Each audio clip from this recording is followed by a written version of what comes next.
नमस्कार साथीहरु, स्वागत छ मेरो नयाँ भिडियोमा। र साथीहरु, आज एउटा म यस्तो न्यूज शेयर गर्न गइरहेको छु जुन न्यूज एकदमै आवश्यकता छ र अहिले चाहिँ सोशल मिडियामा चाहिँ अब धेरै कन्टेन्ट क्रिएटरहरूले बनाइसकेको छ। अबको 5 गतेमा हाम्रो देशमा युट्युब चलाउँछ हामी चलाउँछौँ एक्स, इन्स्टाग्राम र फेसबुक, यी लगायत सम्पूर्ण एप्लिकेसनहरू बन्द हुने सम्भावना एकदमै बढी देखिएको छ।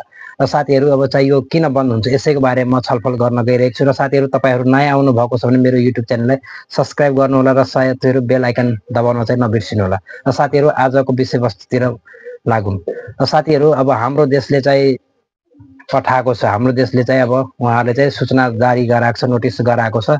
अब यी जस्ता प्लेटफर्म युट्युब भयो, तपाईको चाहिँ एक्स भयो, सोशल मिडिया प्लेटफर्म फेसबुक भयो, यी जस्ता प्लेटफर्म नेपाल देशमा चाहिँ दर्ता गर्नु पर्ने आवश्यकता रहेको छ। यस्तो किसिमको नोटिस जारी गरिएको छ। र साथीहरु, अब यसको म्याद लास्ट तपाईको चाहिँ वैशाख 5 गतेसम्म रहेको छ। यदि 5 गते भित्रमा यी जस्ता सोशल मिडिया प्लेटफर्म नेपाल देशमा चाहिँ दर्ता गराएन भने हाम्रो देशमा प्रतिबन्ध अब चल्न नसक्ने सम्भावना एकदमै बढी देखिएको छ। र साथीहरु, अब हाम्रो देशमा चाहिँ किन दर्ता गर्ने र हाम्रो देशमा अहिलेसम्म कतिवटा एप्लिकेसन दर्ता भएको छ। र साथीहरु, हाम्रो देशमा अहिलेसम्म टिकटक र भाइबर यो दुईटा एप्लिकेसन, यो दुईटा सोशल मिडिया प्लेटफर्म मात्रै दर्ता भएको छ। र साथीहरु, अब दर्ता गरेपछि हाम्रो चाहिँ देशमा के फाइदा हुन्छ। र साथीहरु, हामीले चाहिँ जति पनि सोशल मिडिया प्लेटफर्म चलाउँछ, युट्युब चलाउँछ, फेसबुक चलाउँछ, इन्स्टाग्राम चलाउँछ, हामीबाट पैसा कमाएर उहाँहरूले चाहिँ लग्छ, तर हाम्रो देशमा चाहिँ पैसा तिर्दैन।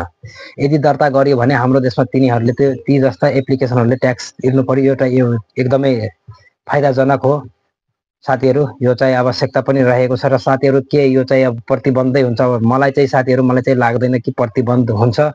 अब केही अब यस्तो किसिमको न्यूज पहिला पनि धेरै आइसकेको थियो र यो चाहिँ अब रियल न्यूज हो, तर मलाई चाहिँ लाग्दैन साथीहरु कि यो सोशल मिडिया तपाईको चाहिँ बन्द हुन्छ। किनकि अब यो सोशल मिडिया प्लेटफर्म बन्द हुन्छ भने अब नेपालमा चाहिँ अब जनताहरूले चाहिँ एकदमै अब घाटा हुन्छ। अहिलेको समयमा चाहिँ अब सोशल मिडियाबाट पनि आवाज उठाउन सकिन्छ। सोशल मिडिया प्लेटफर्मबाट धेरै कुराहरू गर्न सकिन्छ, धेरै कामहरू गर्न सकिन्छ। र साथीहरु, धेरै मान्छेहरूको यस प्लेटफर्मबाट युट्युब जस्ता प्लेटफर्म भयो, तपाईको चाहिँ अब इन्स्टाग्राम भयो, तपाईको चाहिँ फेसबुक भयो, यी प्लेटफर्मबाट अब धेरै अब मान्छेहरूको, धेरै साथीहरूको चाहिँ अब दैनिक जीवन चलेको पनि छ।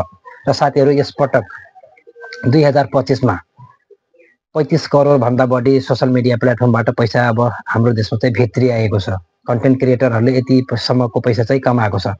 र साथीहरुले, तपाईलाई चाहिँ के लाग्छ, यो सोशल मिडिया प्लेटफर्म बन्द हुन्छ कि? तपाईहरु चाहिँ आफ्नो राय दिनु होला। र साथीहरु, बन्द भए पनि हामीले चाहिँ अब अर्को माध्यमबाट कसरी चलाउने? यदि यस्तो किसिमको अब बन्द भयो भने मैले चाहिँ यस्तो किसिमको कन्टेन्ट म चाहिँ तपाईहरुमा चाहिँ ल्याउँछु र कसरी हामीले चाहिँ उपयोग गर्न सकिन्छ। हस्, धन्यवाद।